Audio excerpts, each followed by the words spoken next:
Hey everybody, thanks for coming back to Test Tube Plus today. I am Trace. This is episode 3 on war, which again sounds kind of like a downer. It's not always. Make sure you check out episodes 1 and 2 about war throughout history and how tactics have changed throughout history. Today, we're talking a bit about why we love it so much. Why do we love war? Humans love telling stories. War is one of the stories we tell a lot. We love watching it on the big screen, reading stories about it, reenacting it, collecting war memorabilia. All of those things are extremely popular. Last year in 2015, one of those Keep Calm and Carry On posters, an original from 1939, sold at auction for $17.6 thousand. That was a poster for the British people during World War II. A Nazi Enigma machine sold at auction for $365,000. Out of the 1,500 M4 Nazi Enigma machines built during World War II, only 150 are left.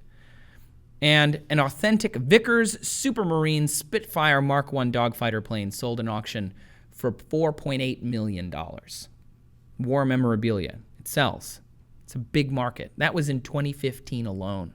Collecting war memorabilia is a huge industry, but it's not just owning a piece of the war. It's also talking about it and going to visit it, and in some cases, reenacting it. I used to work at a living history museum myself in Michigan.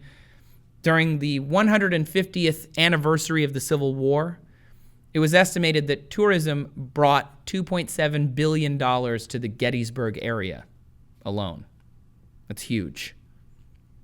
But why do people reenact war? Why do we like to tell these stories? I mean, one, they're very compelling. It's stories of heroism and brother against brother in case of the Civil War. And in World War II, it's about America saving the day. And in the case of the Civil War, some people are disappointed about how it's represented at school or in the media, so they may go out and reenact it. Or they just want to be more involved and understand their history better. Maybe they have an ancestor who fought in a battle. And so they become living historians. They become reenactors. And the Civil War is very well documented, so it's easy to accurately recreate it. There are even photos, for the first time, photos of battlefields, of people marching around and fighting. I used to, again, work at a living history museum, and we reenacted, we interpreted the 1880s, which was actually a peacetime for Michigan, although there were Native American wars being fought all throughout the American West. It was a really interesting piece of history. I really like it. You could probably find pictures of me on the internet doing that, but whatever. The United States isn't the only one who loves talking about their own history and their own battles. Every country has reenactment groups dedicated to every war. Countries like Germany and England and Russia have actually been known to reenact the U.S. Civil War, which is pretty cool. And even if we're not out there reenacting it on the battlefield ourselves, we're talking about it in our living rooms, in our books, and in movies.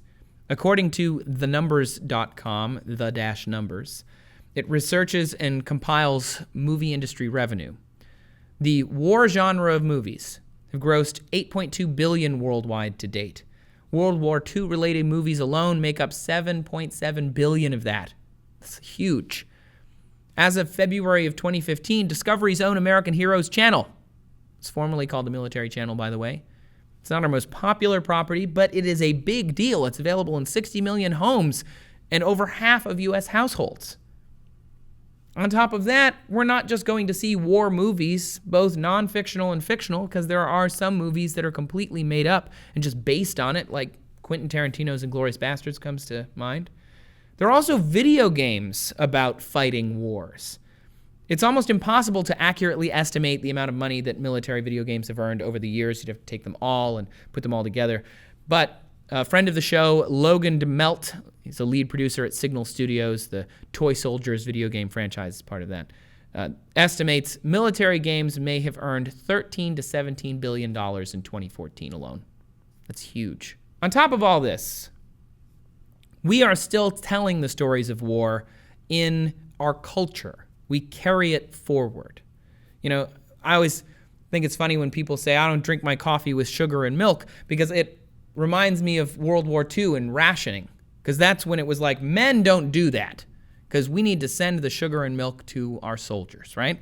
We're still carrying things forward like that all across the world. But we've also got things like fashion. Khaki as a color, as a type of clothing, comes from India in the British Army. Harry Lumsden, the commanding officer in the Bengal Cavalry of the British Indian Army, thought that the red coats that the British Army was wearing, very bright red, not great for fighting in India. I've worn them. They're very heavy and hot. And so he took the socks, the pajamas, the cotton jackets, and then he dyed them in a plant called Mazari. Turned everything a dull brownish gray. Today we call that khaki. It's great for fighting in a hot environment. There's also neckties.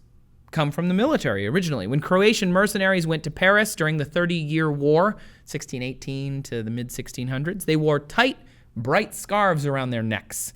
And they thought that would mask some of their movements. And the French looked at that and they thought it was kind of fashionable, and they adopted it, and eventually it evolved into the modern necktie. Still wear them today. The French also influenced American military uniforms, because throughout history, the best militaries in the world are the ones that all the other militaries, they want to emulate. They want to look like them. They want to dress like whatever they're wearing, right?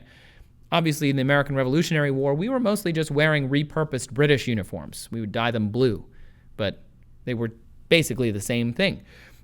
Then the French military became super powerful because they defeated somebody and they were the best military in the world, and everybody started copying their uniforms. And that's when you get things like the kepi. The kepi was a little hat that had kind of a stovepipe look to the top of it and a little brim to keep the sun out of your eyes. The kepi eventually became a hat worn by American military members in the Civil War. Kind of slouches over to the side, though. The French would wear it popped up. Today, the infantry still wears a brimmed cap that is a little taller than you'd think. And that comes from the kepi, which comes from the French. And of course, that same style is emulated in what today we call baseball caps, because baseball was part of military life into the 1800s. Marching band uniforms also pull from military tradition. All of that striping and all of that finery across the chest in the military eventually was simplified into just stripes that musicians would wear in the military, and old musicians' uniforms were sold to schools and they turned into marching bands. They also have tuxes. The tuxedo has a stripe down the outside of the leg. A lot of fancy pants do, literal fancy pants. The thinner the stripe, the higher rank officer you were in the military, and that has held into modern fashion today. So interesting. Aviators, combat boots, bomber jackets, trench coats, cardigans, pea coats, cargo pants, Ray-Bans, Doc Martens, and even plain white cotton t-shirts all have histories in the military. Why do we love war? We love war because it's our history, it's dramatic, it's human, it's entertaining, it's well documented, it's also incredibly innovative, which inspires people, and it's cool sometimes. There are also times, though, when it is not cool. There are some long-term effects of war. There are things that happen to people during war that they will never get over, but there are also things that happen to war that change our society as a whole. So come back tomorrow, find out more about that. In the meantime, why don't you tell us what item inspired by the military is your favorite? I'm a big fan of Ray-Bans. I'm not a big baseball cap guy. Thanks for watching TestTube Plus, everybody. Make sure you come find us over on Twitter. We're at TestTube. You can find me at Trace Dominguez. Please subscribe to our show and share it with your friends. Thanks for watching.